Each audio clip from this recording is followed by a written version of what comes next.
साथियों, विधानसभा का विशेष सत्र का आयोजन किया गया था, बुलाया गया था।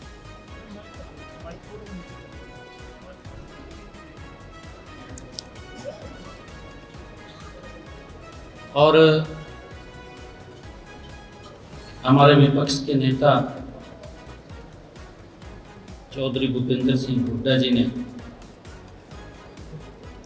ये आरोप लगाया कि सरकार को यह सत्र बुलाने का अधिकार नहीं। अभी मेरे ख्याल से आरोप लगा करके गए हैं। उन्होंने ये भी कहा कि यह सत्र असंवैधानिक तौर पर बुलाया गया है। पता नहीं हो, क्योंकि वरिष्ठ नेता हैं तो उनको पता होगा भी असंवैधानिक तौर के ऊपर बुलाया गया है। सत्र तो सरकार ने नियम और प्रक्रिया के अधीन बुलाया है, विशेष सत्र बुलाया है, असंवैधानिक नहीं है। महामहिम राज्यपाल महोदय, माननीय राज्यपाल महोदय इसकी अनुमति देते हैं। इन्होंने कहा कि प्रदेश में आचारसंहिता लगी है, शायद ये भी कहा होगा, कही ये बात भी आचारसंहिता लगी हुई है। लोकसभा का विशेष सत्र बुलाया गया, कई राज्यों में चुनाव चल रहे थे। ये लेजिस्लेचर का मामला है, इसके ऊपर वो लागू नहीं होता। ये तो बहानेबाजी कर रहे हैं, दुर्भाग्यपूर्ण। कांग्रेस के लिए दुर्भाग्यपूर्ण है कि विशेष सत्र जो ये बुलाया गया, यह आधिकारिक तौर पर हरियाणा क्लैरिकल जो सर्विस बिल है 2026 उसके लिए बुलाया गया, बताया भी गया है। नेता विपक्ष समेत पूरी पार्टी यह बताए, कांग्रेस बताए, उनके नेता बताएं क्या कर्मचारियों के हित में बिल लेकर के आना असंवैधानिक है। बताने का काम करे कांग्रेस के लोग। हर चीज का विरोध करना, हर बात का विरोध करना। मैंने विधानसभा के पटल के ऊपर कहा माननीय अध्यक्ष को कि सुबह 10 बजे बीएससी की मीटिंग बुलाई गई। 10 बजे चौधरी भूपेंद्र सिंह हुड्डा उपस्थित हुए, सार्थक चर्चा हुई, उन्होंने एक बिल दिया, वो भी स्वीकार हो गया। किसी को नेम नहीं किया गया, चलो किसी को वही नेम कर दिया, बाहर निकाल दिया, उसके कारण विरोध स्वरूप वो बाहर जा सकते हैं। अभी विधानसभा अध्यक्ष ने उनको बाहर कर दिया, ये तो एक बात लगती है। परंतु विशेष सत्र बुलाया गया, बीएससी की मीटिंग में उपस्थित हुए, बैठ करके एजेंडे पे चर्चा हुई। दुर्भाग्यपूर्ण है। मेरे ख्याल से राहुल गांधी ने कान में फूंक मार दी कि अंदर न बैठ जियो, या इन्हें राहुल के कान में फूंक मारी भी हम अंदर दी जाने के। एक पस्सा तो कोई ना कोई बात आए। ऐसा नहीं है कि कहीं ना कहीं तो या तो उधर से इधर बात आई या इधर से उधर गई है। भी अंदर न बग जियो, बाहरों बैठ जाओ। महिलाओं के अधिकार, नारी शक्ति वंदन अधिनियम, एक सरकारी प्रस्ताव हम लेकर के आए। कहीं निंदा का उसके अंदर शब्द नहीं है। मैंने पढ़ा भी, आपने भी सुना होगा, विधानसभा की कार्रवाई कर निकलवा करके देख ले, कहीं भी निंदा का एक शब्द नहीं है। परंतु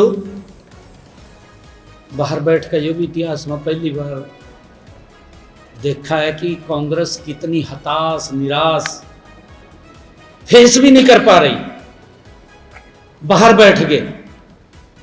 भाई चाहे बाहर बैठ जाओ, चाहे अपने घर में बैठ कर चले लो, घरों में बैठ कर चले लो, तो कोई दिक्कत तो है नहीं है किसी प्रकार में। परंतु महिला जगत के लिए कांग्रेस ने अन्याय किया है।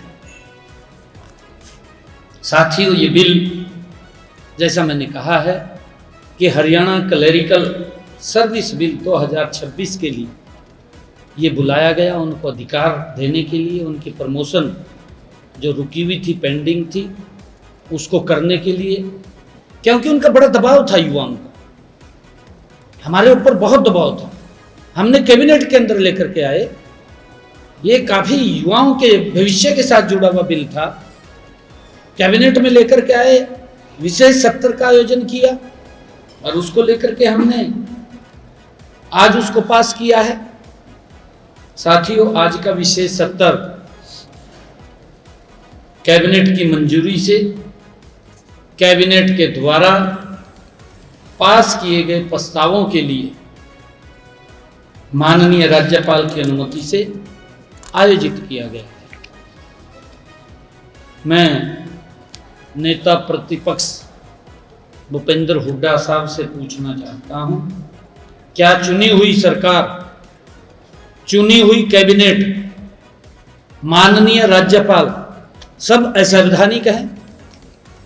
इन्होंने तो पवित्र संविधान का भी अपमान किया है।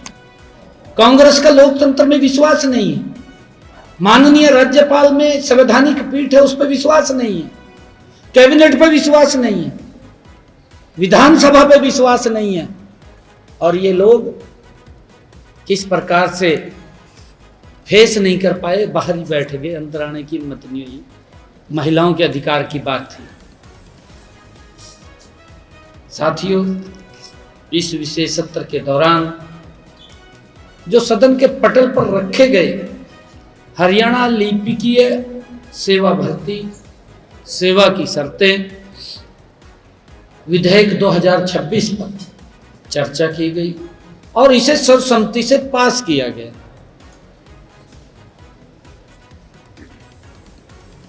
अब हरियाणा लिपिकीय भर्ती सेवा की शर्तें विधेयक 2026 से हमारे चतुर्थ श्रेणी के कर्मचारियों के लिए पदोन्नति की प्रक्रिया को सरल, तेज, अधिक न्याय संगत ये बनाया जाएगा। इस अधिनियम के अंतर्गत कई महत्वपूर्ण बदलाव भी हमने किए हैं, जिनसे कर्मचारियों को सीधा लाभ होगा। इस विधेयक में जो हमारे चतुर्थ श्रेणी के कर्मचारियों की जो क्लरिकल पद पर पदोन्नति का कोटा था, वो 20 से बढ़ा करके 20% से उसको 30% करना वो प्रस्तावित था, उसको किया गया। पहले सीमित पदों के लिए कारण बहुत कम कर्मचारियों को पदोन्नति का अवसर मिल पाता था। अब पदोन्नति कोटा बढ़ने से ग्रुप डी के कर्मचारियों की अधिक संख्या में हमारे क्लर्क पर पद पर वो उनकी प्रमोशन हो जाए। विपक्ष द्वारा प्रदेश में खरीद न होने की परेशानी पर ध्यानाकर्षण प्रस्ताव लाया गया, जिसका मैंने 2 रोज पहले प्रेस के अंदर पूरी ब्रीफ में भी एक भी किसान को कोई दिक्कत नहीं आई है। अगर दिक्कत किसी को आई है तो कांग्रेस को दिक्कत आई है। बाज रहे बस, विधानसभा तो भी बाज गए आपके सामने यार, बाज ही रहे यार। राहुल गांधी जेब में हाथ पावा तड़ा हाथ निकल जा, फटी पड़ी जेब, जेबा फटी पड़ी कतई।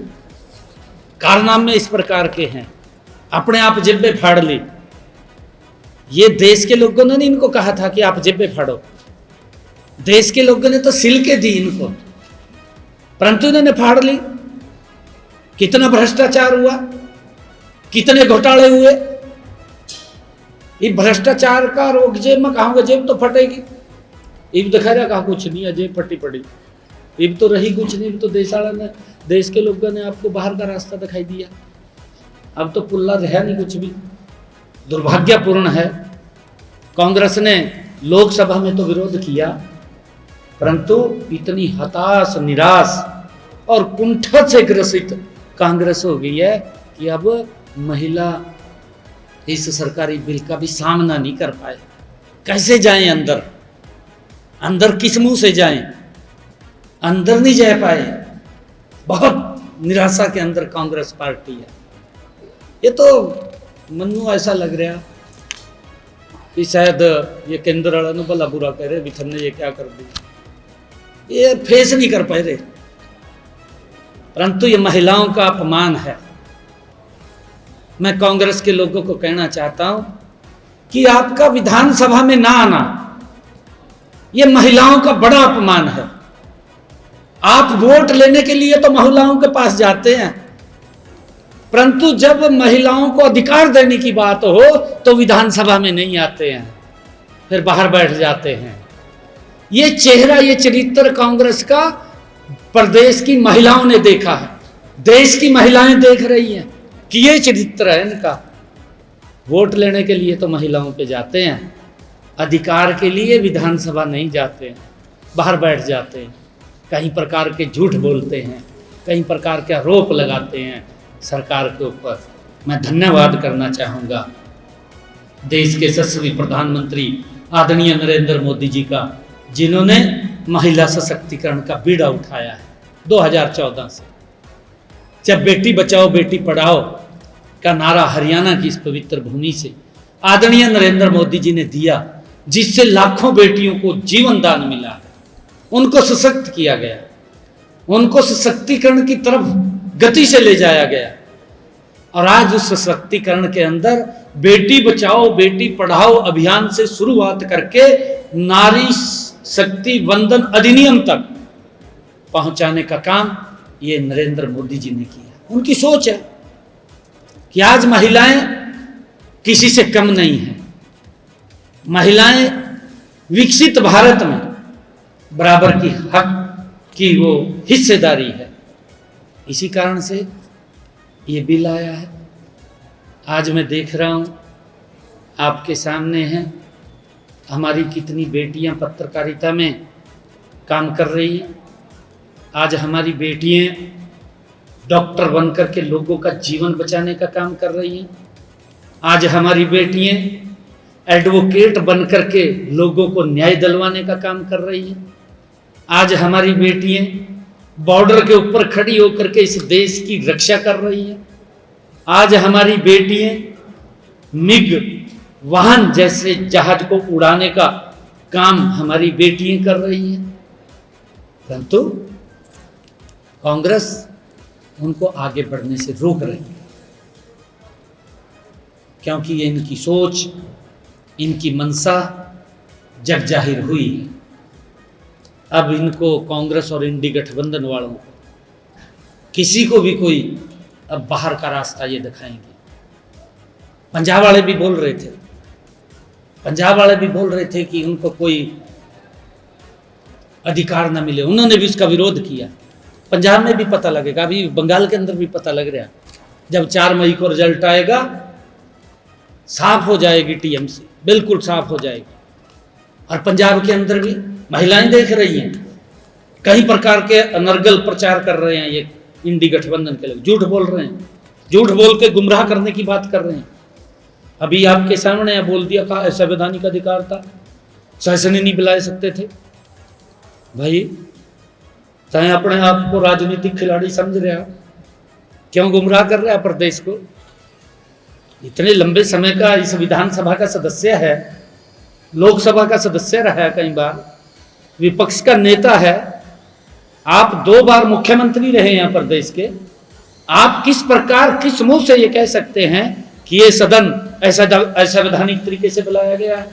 बताए ना, वो आरोप तो लगाई दिया कि असंवैधानिक तरीके से बुलाया गया, परंतु ये तो बताए ना भी असंवैधानिक तरीका क्या था, क्यों गलत तो ये बुलाया गया।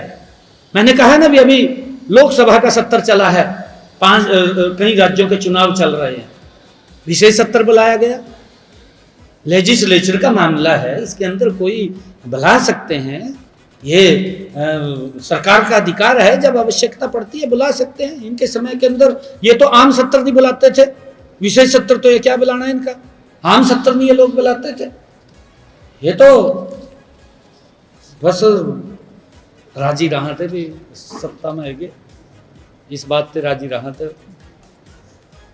परंतु किस प्रकार से ध्यान भटकाने का काम कर रहे हैं।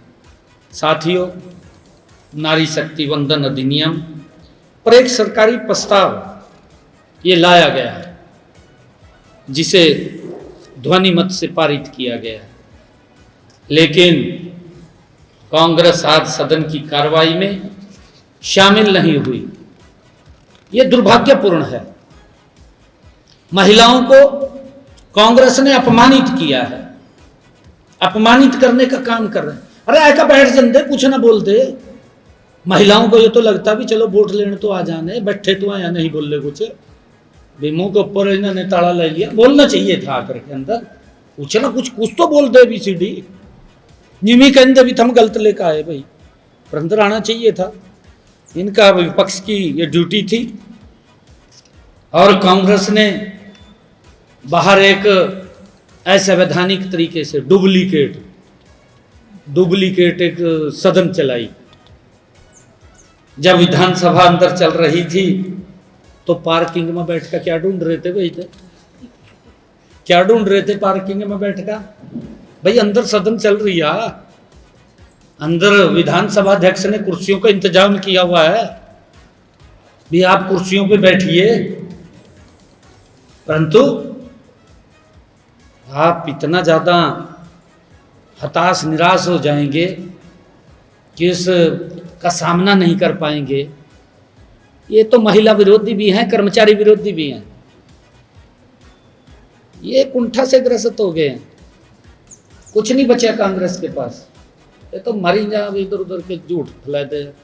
झूठ फैलाने में मास्टर पर ही समझ गए लोग, देश के भी समझ रहे, प्रदेश के भी समझ रहे भी झूठ थे सिवाय कुछ नहीं है। ये तो सवेरे ही उठते हैं, दिल्ली ते एक अद्धा ट्रक झूठ का जा और उन्होंने गति ते फैलाने का काम करा झूठ। ये हालात इनके हैं। साथियों, इस पार्टी को सिर्फ दिल्ली से एक परिवार ही चलाता है, एक परिवार। जैसा वो कहेगा, मैंने कहा ना आपको भी, फोन उधर से आया या इधर से गया। जब वो BSc की मीटिंग के अंदर बैठ करके एन सौहार्दपूर्ण चर्चा हो गई, जो भी लेजिस्लेटर था, विधायी कार्य थे, उनके ऊपर चर्चा हुई, फिर बाहर बैठने का क्या मतलब था? बाहर नहीं बैठना चाहिए था। ये मेरे ख्याल से या तो इन्होंने कहा भी हम बाहर बैठ जाए, क्योंकि ये भी फीड करते हैं ना, ये चलाते हैं। हम पिछले दिनों इन्होंने कह दिया कि भारत जोड़ो यात्रा चला दे, कि वो भी चल दे। अब बेचारा कुरुक्षेत्र के अंदर आया, क्या शब्द बोले उसने, उसको लिख करके दे दिया। कहा पांडुओं ने कहा क्या GST लाया था? कहा भाई तो क्या बात कह रहे हैं, क्योंकि बोलने के लिए कुछ नहीं बचा इनके पास। और साथियों, केंद्र सरकार जब नारी शक्ति वंदन अधिनियम में ये संशोधन बिल संसद में लेकर के आई, तो उस वक्त तो उस परिवार ने सोच लिया कि अगर ये बिल पास हो गया, महिलाओं के हक में चला गया, तो हमारी जो पारिवारिक राजनीतिक दुकानदारी है इसको ताला लग जाएगा। मुझे तो ऐसा लग रहा है कि अब पारिवारिक राजनीति इनकी खत्म हो जाएगी, परंतु अब भी होगी खत्म, अब भी नहीं बचा कुछ भी। अब जो विरोध किया है वो अब कांग्रेस पार्टी पूर्ण तरह से हताश, निराश, घोर निराशा में डूबी हुई पार्टी बन गई है, घोर निराशा में डूबी हुई पार्टी। साथियों, यह बिल केवल महिलाओं को हक देने का था, यह किसी का हक छीनने का नहीं था। कांग्रेस के लोग बताएं कि उनका क्या छीनने जा रहा था? बताने का तो काम करें, कुछ तो बताएं ना, अंदर आके बताते ना भाई इससे ये नुकसान है, बताते तो। परंतु बाहरी बैठ गए, हिम्मत नहीं पड़ी अंदर आने की। मुझे लगता है कि शायद कांग्रेस को केंद्र के साथ साथ प्रदेश में भी ये लगा है कि अगर बिल पास हो जाता है तो केवल केंद्र ही नहीं बल्कि हरियाणा भी कांग्रेस की भविष्य की राजनीति पर प्रश्न चिन्ह लगे। इन्होंने इस बात को शायद विचार किया है, लेकिन देश के यशस्वी प्रधानमंत्री आदरणीय नरेंद्र मोदी जी ने जैसा कहा कि आज हो सकता है कि एक बार ये ताकतें महिलाओं को उनका हक लेने से रोक लें, लेकिन हमारा प्रण है कि समाज की आदि आबादी को उनके हक हम दिलवा करके रहेंगे। ये प्रधानमंत्री जी ने कहा, उसको कोई रोक नहीं सकता। कुछ समय के लिए तो रुक सकता है, परंतु जब आम चुनाव आएंगे तो उनको अधिकार फिर मिलेगा। प्रधानमंत्री जी ने स्पष्ट किया है, उन्होंने कहा है जो ये तर्क दे रहे थे, कुतर्क दे रहे थे, तर्क नहीं कुतर्क दे रहे थे, ये कह रहे थे 2023 में पास हो गया, लागू कर दो। भाई परिसीमन हो रहा है ये तो। अगर हम देखें 1971 के अंदर 54 करोड़ की जनसंख्या थी भारत की। 1976 के अंदर जब परिसीमन हुआ 550 सीटें बनी, और तब ये लिखा गया, ये कहा गया कि 2026 में ये परिसीमन होगा। ये तो तब का लिखे, इन्हीं की सरकार थी, इन्हीं ने लिखा। आज वो जनसंख्या बढ़ करके 140 करोड़ हो गई है, और उस अनुपात में सीटें बढ़नी चाहिए। उसी को लेकर के प्रधानमंत्री जी ने सोचा कि ये परिसीमन और डिलिमिटेशन हो रहा है, जनगणना हो रही है, कि ये नारी वंदन अधिनियम, नारी शक्ति वंदन अधिनियम ये पास करवा लिया जाए, ताकि 2029 में उनको लोकसभा के अंदर अधिकार मिल सके, वो भी आ सकें। ये प्रधानमंत्री जी की दूरगामी सोच थी। नहीं तो अगर ये परिसीमन और जनगणना हुई तो उनको 2029 में अधिकार नहीं मिलेगा। प्रधानमंत्री जी देना चाहते थे, परंतु कांग्रेस रोड़ा बनी, उसको रोकने का काम पूरी ताकत के साथ किया। और जिस दिन ये बिल गिरा, किस प्रकार से कांग्रेस के द्वारा लड्डू बांटे गए, किस प्रकार से ताड़ियां बजाई गई, किस प्रकार से ठाके मारे गए। 2029 में पता चला गया किस तरह ठाके बजते हैं, कैसे लड्डू बढ़ते हैं। जनो पता नहीं कौन सा जंग जीत लिया है इन्होंने इस प्रकार का। अरे महिलाओं का अपमान कर दिया आपने अपने पैरों पर कुल्हाड़ी मार ली। साथियों, मैं कहना चाहूंगा, गीत गजल में तो श्रृंगार है ये नारी, हो अगर जंग तो हुंकार है ये नारी। नारियों की शक्ति को कम ना समझे जनाब, नारियों की शक्ति को कम न समझे जनाब। राक्षसी खामोश पर अंगार हैं ये नारी, पर अंगार हैं ये नारी। ये तो ये समझ रहे कि कुछ नहीं है। प्रधानमंत्री जी ने कहा है कि नारी अपने अपमान का वो कभी भूलती नहीं है, वो याद रखती है।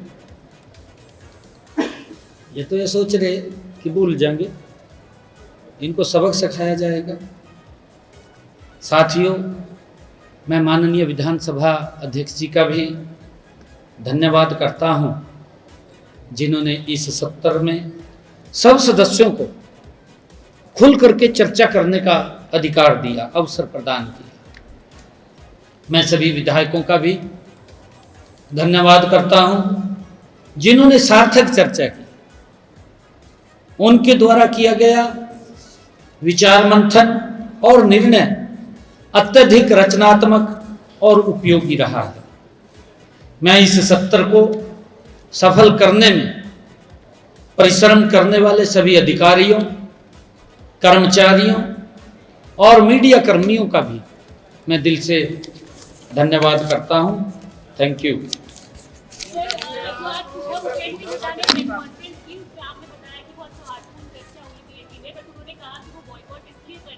क्योंकि उन्होंने जो बिल्स हैं की कॉपीज वो कह रहे थे मांगी गई थी जो प्रोवाइड नहीं की गई, कह रहे हमें पता नहीं था क्या है बिल में क्या नहीं है, तो कह रहे कॉपीज भी प्रोवाइड की गई इसलिए हम इसका फॉरवर्ड कर रहे हैं। नहीं, वो बताया गया। मैंने क्या सौहार्दपूर्ण चर्चा हुई।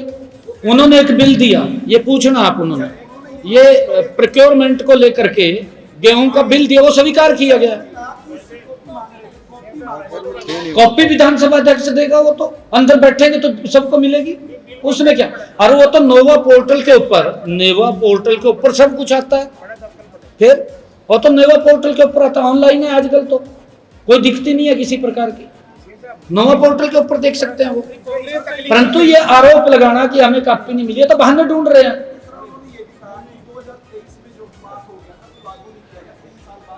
मैंने यही तो बताया है ना जी, मैंने यही बताया है। प्रधानमंत्री जी की सोच थी कि ये जो मैंने आपको डिटेल में बताई, मैं दोबारा रिपीट कर रहा हूं इस बात को, कि 1971 में भारत की जनसंख्या 54 करोड़ थी। जब 1976 में ये डिलिमिटेशन हुआ, परिसीमन हुआ, तो 550 सीटें बनी और 1976 में ये कहा गया कि आबादी के हिसाब से ये डिलिमिटेशन जो 550 की है ये 2026 में चेंज होगी और 2026 में ये जनगणना और डिलिमिटेशन ये इकट्ठी चल रही है। 2023 में नारी शक्ति वंदन बिल आया जो पास हुआ, और पास हुआ तो उसके अंदर ये कहा गया कि 2029 के अंदर महिलाओं को अधिकार दिया जाएगा। ये बिल इसलिए लाना जरूरी था क्योंकि डिलिमिटेशन हो रही थी, जनगणना हो रही थी। अगर इसके बाद इसको लाते तो 2029 में महिलाओं को यह अधिकार न मिलता। ये बिल इसलिए लेकर के आए अब कि उनको अधिकार 2029 में देना, इसी के साथ देना। उन्होंने सीटों के बारे में कहा कि दक्षिणी भारत के अंदर समानता रहेगी। ये भी अमित शाह जी ने पूरा स्पष्ट किया लोकसभा के अंदर कि हमने इसका एक मॉडल तैयार किया, एक फार्मूला बनाया है कि 50% जो उसकी सीटें हैं 50% की रेशो में हर राज्य की बढ़ाई जाएंगी, जिससे कि महिलाओं को या आम किसी व्यक्ति को उसका कोई नुकसान नहीं है, राज्य को भी कोई नुकसान नहीं है। परंतु ये किस प्रकार से कह रहे हैं, इनका फार्मूला मेरे को समझ नहीं आ रहा। इनका फार्मूला तो 2029 में भारत की महिलाएं करेंगी। बिथरा फार्मूला क्या था उसका वो साफ देंगे, 2029 में देंगी। जिस तरह से राज्यसभा एमपीज हुए हैं जो आम आदमी पार्टी से बीजेपी में गए हैं, कईयों की सिक्योरिटी वापस नहीं गई, कैसे देखते हैं? आपको लगता है कि इसमें कहीं आपको राजनीति नजर आती है? किस में जी? हरभजन सिक्योरिटी वापस किसकी ले ली? हरभजन पंजाब सरकार देखिए, आम आदमी पार्टी ने बड़े बड़े सजावाग दिखाए, बड़े बड़े झूठ बोल दिए और इतने झूठ बोले। ये बड़े आदमी है ना हमारे हरियाणा पंजाब की, एक को सिमिलरी नेचर है सबकी, क्योंकि ये पवित्र गुरुओं की भूमि रही है। गुरुओं का आगमन, क्योंकि सारा ही पंजाब था, यहाँ भी आते थे। भोले आदमी है। कई बार जब कोई बड़ी बात करता है भी ये पहलवान आया भाई भी शायद ये कुछ करागा, उन्होंने देख लिया था पूर्व की सरकारों को पंजाब के अंदर भी, कांग्रेस भी आवा बात करा, कर दी कुछ नहीं, रिजल्ट 0। इन्होंने आकर के बड़े बड़े सजाबाग दिखाए, ऐसी चकाचौंध दिखाई, पंजाब के लोग समझ गए भी भाई ये करेगा पहलवान कुछ ना कुछ, परंतु रिजल्ट 0, कुछ भी नहीं। चुटकुले बज रहे बस सारा दिन, और तली तला साफ कर गया माल केजरीवाल। प्रशांत थे वो सांसद भी पूरा माल लपेट रहे हैं, वो विरोध करा थे भी जनता का काम करो, उनकी नहीं सुनाई दी। मैं एक वो बात बता रहा हूँ आपको, मेरे को बहुत लोग मिल रहे हैं वहाँ पंजाब के। एक व्यक्ति मेरे को कहने लग गया, मैंने शायद बात सुनाई थी, बताई थी मैंने, मेरे को एक आदमी कहने लगा, कहा जिन्होंने कहा कि हम ये नशा बंद कराएंगे, अखबारों में भी बड़ी बड़ी ऐड दी गई कि युद्ध नशे के विरुद्ध, बड़ी ऐड दी गई युद्ध नशे के विरुद्ध। कहा जी कोई व्यक्ति जो नशा बेचता है, हम अगर जाकर के पुलिस को बता दें कि ये व्यक्ति नशा बेच रहा है, इसके खिलाफ कार्रवाई करो। कहा जी शाम नू कोई बुक्की का थैला भर का हमारे ऊपर पर्चा दर्ज कर देंगे, कहता ही बेच रहा। ये हालात है पंजाब के। कैसे नशा खत्म होगा? सजा बाग दिखाए ना, रिजल्ट तो जीरो हुआ, कुछ भी नहीं है। ये तो पंजाब के लोगों का पैसा है जो अखबारों पर खर्च कर रहे हैं युद्ध नशे के विरुद्ध।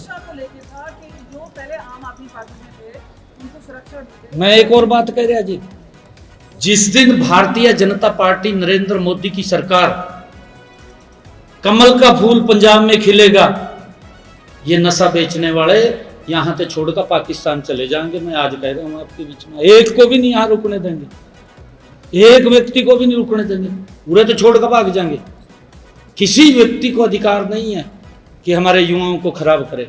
भाई उनको रोजगार देना चाहिए था, रोजगार नहीं दिया, खाली बातें चुटकुले थोड़ी पेट भरेगा किसी का।